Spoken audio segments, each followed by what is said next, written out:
have any advice just for potential and current LDT students? Yeah. Let's see. The biggest takeaway, yes, all those hard skills of knowing how to leverage technology, using Addy, having all those learning theories, that's great and all, but don't forget your soft skills. Don't forget your people skills, your bedside manners. That's really going to be important.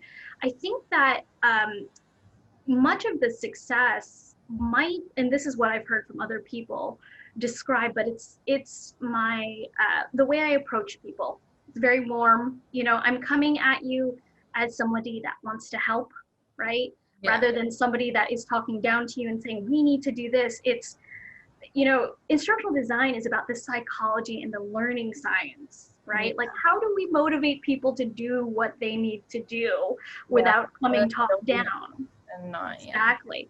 So a lot of our learning theories, it stems from psychology. So it's how you interact with people. So to be an instructional designer, you have to be a people person. Yeah. Right. So you have to be okay with interacting, with communicating. So that goes along with having proper work etiquette, like being organized, being prompt, delivering on time, and definitely soak in everything that you can in this program. So know your learning theories and get ready to defend yourself. I've heard that it's a lot tougher when you get into industry. Higher education, they'll listen to you for the most part. And I just to back up a little bit, as an instructional designer, you understand the work, the worker, and the workplace, right? So you might already likely have the answer, but no one is going to ask you. In that case, you find the environment that values you, but otherwise, start pushing yourself forward and bringing yourself to the table, right? And just speaking what needs to be done. Don't be shy.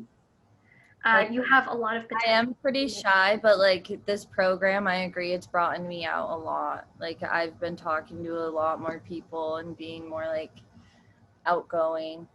So yeah. And I think that practice of just putting yourself out there, it's almost like when you start driving, right? It's like you start driving, you're a little bit nervous, you know, but at the end of the day, you know, when you're used to driving, suddenly you find yourself home and you're like, I don't even remember driving, right? And so I remember when I first started, it was very difficult for me to speak up. It was so hard. But nowadays it's super easy. Like, I remember back in the old days, it used to take me like an hour or two to prep for like a one-on-one consultation with faculty, but now it's like, oh, I got like 5 minutes, I probably should go get ready. You know, like you get comfortable with what you've learned from the program, and then you just get comfortable working with people. yeah, So, makes sense. yeah, it's been fun. Yeah, that sounds fun. Yeah, I mean, you can work as a contractor. I mean, if I wanted, I could work as a contractor, but you know, you don't get the health benefits. But still, if you have a very unique skill set, you can definitely negotiate. I think it's the most flexible job that I've ever picked up. Before this, I was a researcher, so I used to work at a museum, and um, I found a couple of species of like barnacles that Charles Darwin found a long time ago and wrote a paper on it. And the sciences were great. I had a lot of fun, but it was very difficult finding a job. And I scored myself, whatever you go next, whatever path you take, it's going to be something that will give you multiple opportunities and potential to spread your wings. Yeah, because you never know what you like until you get there. Yeah. That makes sense. Well, that was all of my questions. Thank you so much for talking with me. And this video, we want to put it in a video. Is that fine if we use it? Sure, absolutely. Feel free to cut it, clean it up. I was rambling. So. Okay, well, it was so nice to meet you. Thank you for everything. And that is all I need. But is there anything else you want to add? No. Good luck and build your portfolio. If this is going to be your career, absolutely build it now. Okay, thank you. Okay, all right. Have Okay, a great weekend. Bye. bye. Well, there's kind of two things. I would actually, kind of divide it into LDT to be a really great practitioner of instructional design. And part of things people got to remember, there's no meaningful certification for instructional design out there. There's no way, anyone can just call themselves an instructional designer, right? So one thing LDT does, though, is I think it really it integrates you into the community of educational technology and instructional design. And that's something that's really important because it helps you to understand the two dimensions that I think are important, which are the research dimension, which is using I think the best instructional designers I know, the best learning designers and learning scientists I know, use science, use what we're learning about human social psychology in educational contexts to really augment and improve the designs that they produce with their clients. So they don't just go in there and say, oh, I know all about, team-based learning, so I'm going to cram everything into team-based learning. Anyone who calls themselves an instructional designer can probably do that, but it really takes someone to think, well, what is the best use of what is the best way to integrate the technology and the content and the teaching model, that ties all these things together. And science can really inform us about that, and using research-based practices can really do that. The other aspect is, I think, what people should be aware of and should know is to reflect on your own practice all the time, and to think about how is it that, you think back to projects in your past. I keep a little kind of portfolio of my projects. I go back and look at them and I think about what have I learned since then that could really make the next project better. And it is hard to see. I was just ruminating the other day about, it's hard to see sometimes your progress from one to the other, but you do find that you make different mistakes and you make new mistakes. But if you think about your practice and you are a reflective practitioner, you can really up your game continuously over your career span without really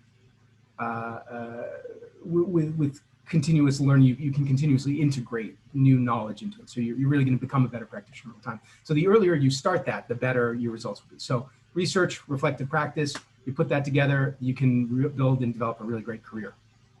So I would say the first thing is try to identify like what you want to get out of it, where you want to go in your career as soon as possible. I mean, I was pretty sure going into it I wanted to be an instructional designer, but I was also a little bit open that there could be something else, like maybe working in schools with kids and computers. I was a little bit interested in that, and I wanted to see if there was anything that might come out of that.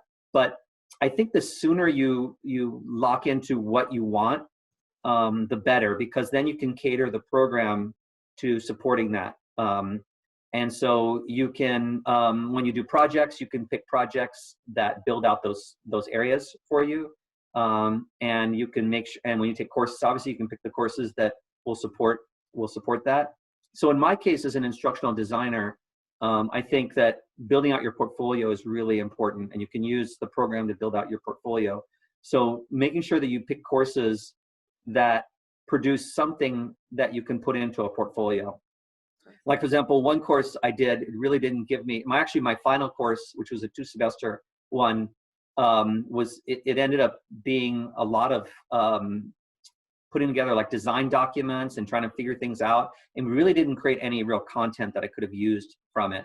So that was kind of that was a disadvantage, because I really wanted to come out of that program. This is my final sort of capstone project to really have something. But what I did do then is when I realized that I wasn't going to get out of that, I signed up for an internship with Minjon, and I asked her if we could find like a software company or some kind of company near my home that was doing instructional design. And she actually connected me with a guy who was great, worked at a software company not far from my house. And I was able to create an e-learning module with him, and I was able to put that into my portfolio. And it was a very professional looking e-learning module.